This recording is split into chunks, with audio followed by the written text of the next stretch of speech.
Bismillahirrahmanirrahim. Assalamualaikum warahmatullahi wabarakatuh. Nabda darsana bil qiraati al-basmalah. Bismillahirrahmanirrahim. Gimana kabar anak-anak sekalian? Semoga sehat selalu beserta dengan keluarga di rumah. Oke, pada kesempatan ini Ustazah mengajar PAI kelas 7. Kita akan membahas bab-bab.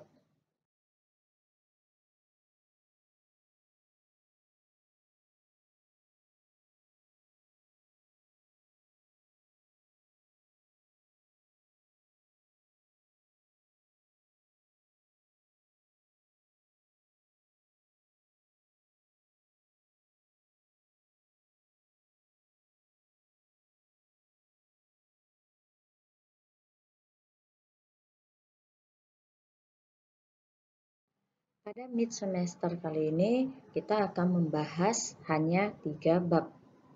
Bab yang pertama yaitu lebih dekat dengan Allah yang sangat indah namanya. Berarti Asmaul Husna.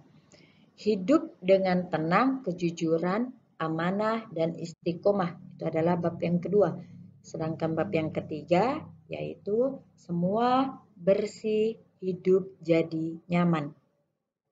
Sedangkan bab keempat, bab kelima, dan bab keenam kita akan bahas selanjutnya setelah ulangan mid semester. Baiklah, iman merupakan bekal utama bagi seseorang untuk menentukan arah kehidupannya.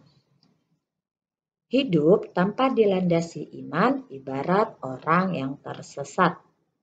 Betapa pentingnya masalah keimanan ini, sehingga sebagai Muslim kita harus betul-betul memahami hakikat iman, cara beriman, dan kepada siapa kita harus beriman.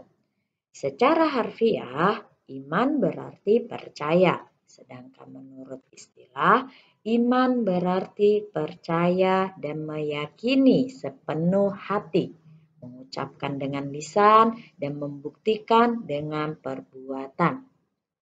Tanda-tanda keimanan dalam diri seseorang dapat terlihat dari amal perbuatan yang dikerjakan, karena kepribadian diri seseorang merupakan pancaran dari iman yang ada di dalam diri seseorang. Iman kepada Allah merupakan pokok dari seluruh iman yang tergabung dalam rukun iman. Dengan demikian, keimanan kepada Allah harus tertanam dengan benar kepada diri seseorang. Mengapa? Karena jika iman kepada Allah tidak tertanam dengan benar, maka kekeliruan ini akan berlanjut terhadap keimanan kepada malaikat, kitab, rasul, hari kiamat, serta qada dan qadar. Sebagaimana firman Allah terdapat pada surah An-Nisa ayat 136. Keimanan seseorang itu bisa tebal dan bisa menipis, bisa bertambah atau bisa berkurang. Salah satu cara untuk meningkatkan keimanan kita kepada Allah adalah dengan memahami nama-namanya yang baik dan indah. Kita sering mendengar nama-nama indah tersebut. Disebut dengan Asmaul Husna. Kali ini kita akan membahas tentang Asmaul Husna. Oke, sekarang kita membahas tentang Asmaul Husna. Asmaul Husna artinya nama-nama Allah yang baik. Allah mengenalkan dirinya dengan nama-namanya yang baik. Sesuai dengan firman-Nya terdapat pada surah Al-A'raf ayat 180. Asmaul Husna di sini berjumlah 99. Tetapi pada bab 1 ini kita akan membahas 4 dari 99 nama Asmaul Husna. Yang pertama yaitu Al-Alim. Al-Alim artinya maha mengetahui. Bahwasanya Allah mengetahui yang tampak atau yang gaib. Pengetahuan Allah tidak terbatas oleh ruang dan waktu. Segala aktivitas yang dilakukan oleh makhluk diketahui oleh Allah. Bahkan peristiwa yang akan terjadi pun diketahui oleh Allah.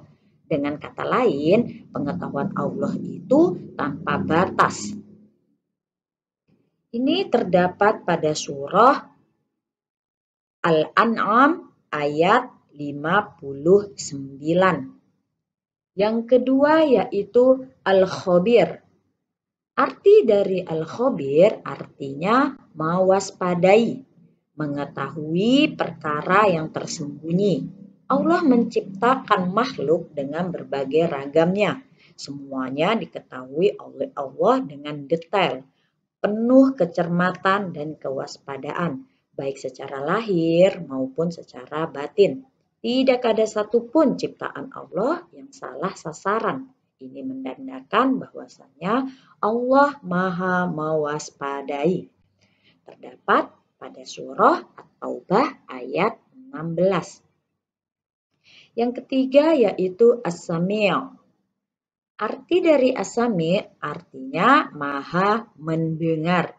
Bahwasanya Allah mendengar semua suara apapun yang ada di alam semesta ini.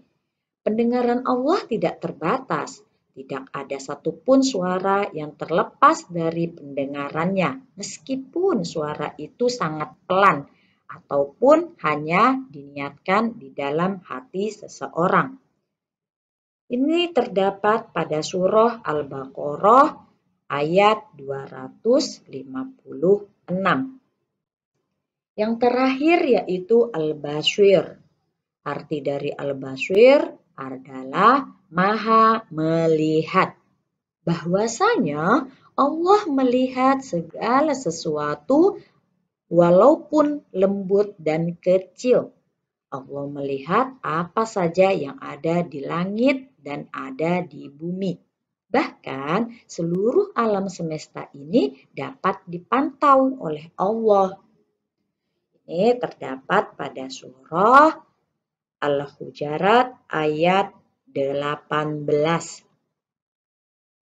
Perilaku yang mencerminkan keyakinan bahwa Allah Maha Melihat adalah hendaklah kita berusaha semaksimal mungkin untuk melihat peristiwa yang terjadi di alam ini sebagai bahan renungan akan kebesaran Allah.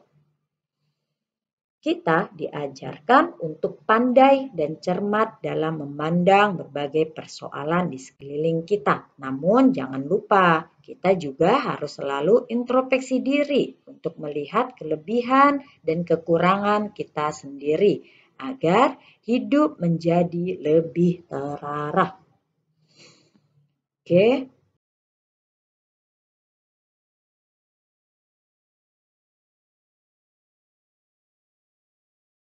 Sekarang kita akan membahas tentang hikmah beriman kepada Allah. Orang yang beriman tentu merasa dekat dengan Allah. Oleh karena merasa dekat, dia berusaha taat menjalankan perintah dan menjauhi segala larangannya.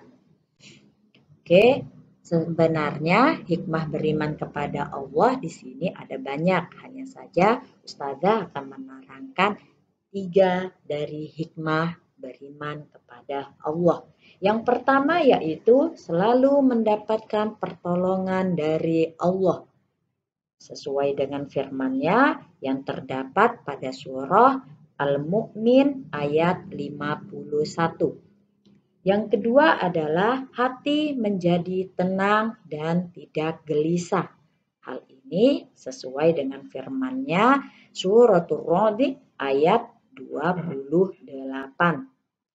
Dan yang terakhir yaitu sepanjang masa hidupnya tidak akan pernah merasa rugi. Sebaliknya, tanpa dibekali iman sepanjang usianya diliputi oleh kerugian. Sebagaimana firman Allah terdapat pada surah Al-Asr ayat 1 sampai dengan 3. Oke, anak-anak sekalian, sampai di sini dulu pembahasan bab 1 Ustazah. Jika di antara kalian ada yang belum paham, silahkan hubungin Ustazah melalui WA atau melalui Classroom. Nanti kita akan bahas mungkin dari via Zoom atau yang lainnya. Tetap semangat, jaga kesehatan.